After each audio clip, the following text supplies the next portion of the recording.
All right, some bad news here. The happiest place on earth is getting even more expensive.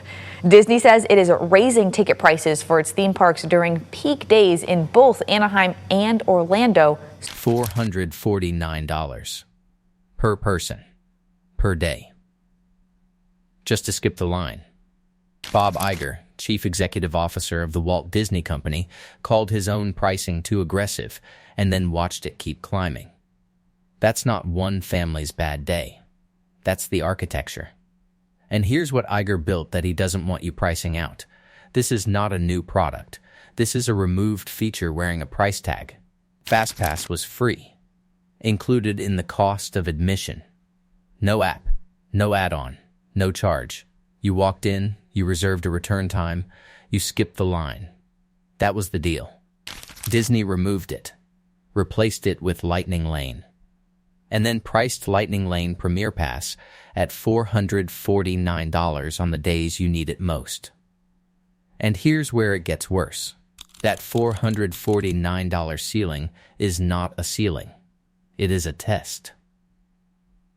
Disney's dynamic pricing system adjusts in real time based on demand. The more crowded the day, the higher the price.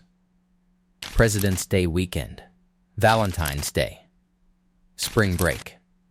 The exact weeks families have no other choice, those are the weeks that hit $449.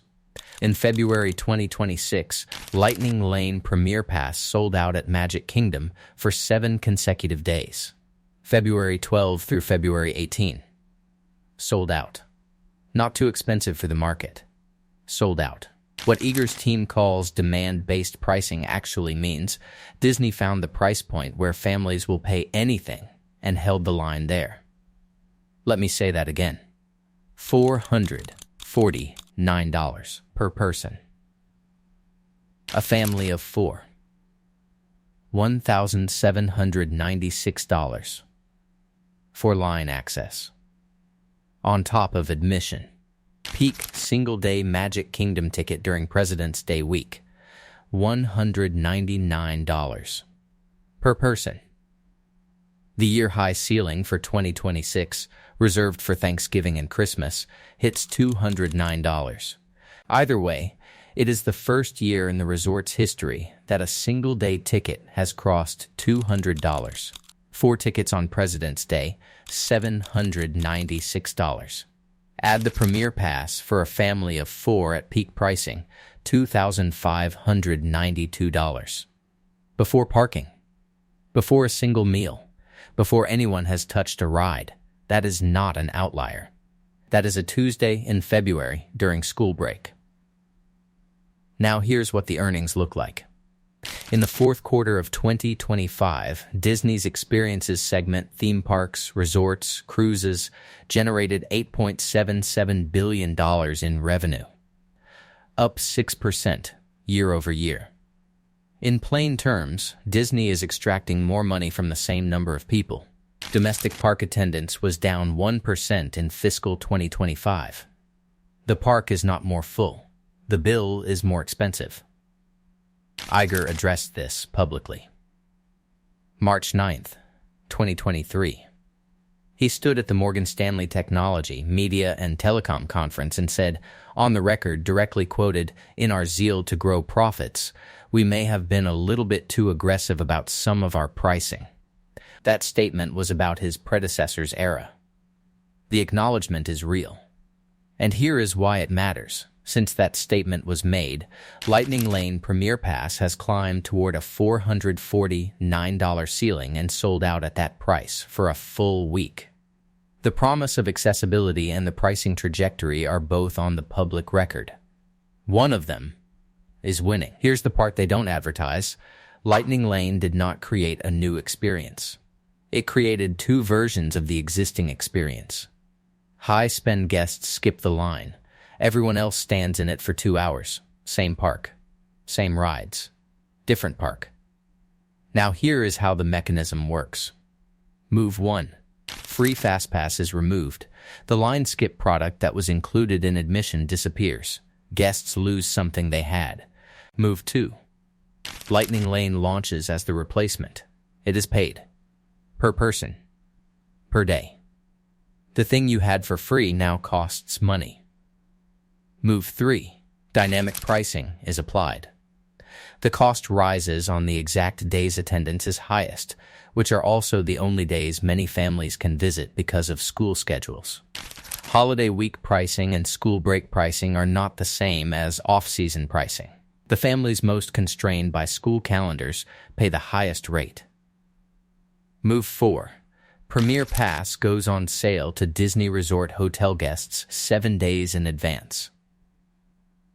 Guests staying off-property only get a 3-day window. When demand is high enough to sell out in days, that gap can mean the difference between access and nothing. What Iger calls tiered access actually means the guest experience inside the park is determined by what you spent before you arrived. Here's what that actually does. It enforces a class system inside the most family-branded destination in the world. Imagine you are a parent of 2 kids who saved for this trip for 12 months. You booked during President's Day week because it is the only time the school allows. You open the My Disney Experience app. Lightning Lane Premier Pass, $449 per person. $898 for your family. You cannot pay it. Your kids wait 2 hours for every major ride. Picture this scenario. You planned carefully. You stayed off property to save money. Resort hotel guests got access to the Premier Pass 7 days earlier. By the time your 3-day purchase window opened, it was gone. Sold out. You paid the same gate price for a completely different park experience. Imagine you are a grandparent. The trip you promised your grandchildren for years finally arrived. $199 each just to enter Magic Kingdom. $449 each for Premier Pass. You are on a fixed income. The math does not work. Your grandchildren ask why the line for the ride is so long. They have been waiting 45 minutes. You tell them to be patient. You do not tell them that the pricing system they are standing inside was called too aggressive by the man who runs the company in 2023 before it got worse. While Iger earned executive compensation in the tens of millions of dollars annually, a figure publicly filed and verifiable in Disney's SEC disclosures, those families stood in 2-hour standby lines on days the $449 pass sold out at 9 in the morning. The gap nobody says out loud. When Lightning Lane Premier Pass sells out at peak price for a full week, Disney does not respond by adding capacity or adjusting the ceiling. Disney responds by noting that the ceiling held. That is not a guest satisfaction signal. That is a revenue signal. Now there is one more receipt. December 31st, 2025. A federal judge approved an order requiring Disney to pay $10 million to settle Federal Trade Commission allegations that Disney allowed the collection of personal data from children under the age of 13 without parental consent, in violation of the children's online privacy protection rule. The complaint alleged Disney failed to correctly label child-directed videos on YouTube as made for kids, which allowed targeted advertising to run against content watched by children. In plain terms, while charging families record prices at the park entrance, Disney was separately generating revenue from children's data on the screen at home. 2 revenue streams. Same family. One visible, one not. These are separate legal matters. What connects them is a pattern. The same operating philosophy that prices Lightning Lane Premier Pass at $449 on the busiest family day of the year is the same philosophy the FTC described in its complaint. Disney's standard public response to pricing criticism uses language about investment in the guest experience and the breadth of the entertainment value offered. Iger did say the brand must be accessible. That word is on the record. So is the $449 price tag. One of them is a statement. The other one is a data point. Watch what D'Amaro does next. Josh D'Amaro, chairman of Disney Experiences, becomes chief executive officer on March 18, 2026.